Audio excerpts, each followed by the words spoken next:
La Marseillaise sifflée. La pelouse du Stade de France envahie par des dizaines de supporters. Et une rencontre finalement interrompue à la 76e minute. C'était il y a 18 ans. Le dernier et seul match amical sur le papier entre la France et l'Algérie a tourné au fiasco.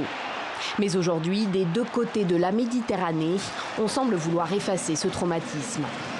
Je veux aller jouer en Algérie, j'y vais personnellement souvent, j'adore ce pays. C'est des pays, tous les jeunes là-bas connaissent notre championnat, connaissent nos joueurs. L'affiche serait belle. Les doubles champions du monde face aux tout récents champions d'Afrique. Les deux équipes sont proches, la plupart des joueurs algériens sont binationaux.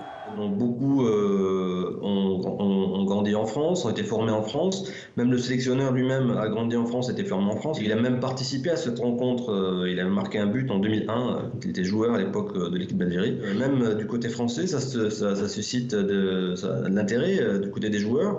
Le football pourrait-il apaiser les plaies du passé et faire oublier le match catastrophe de 2001 ?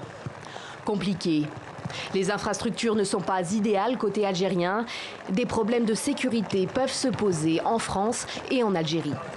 Tout le monde a envie que ce match ait lieu, c'est clair. Il est souhaitable. Est-ce qu'il est possible? C'est toute la question. Pour des raisons de sécurité, évidemment, pour des raisons politiques.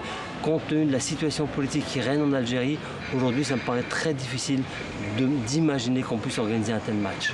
La partie est donc loin d'être gagnée. La Fédération française de football devra obtenir le feu vert de l'Élysée pour qu'un tel match ait lieu.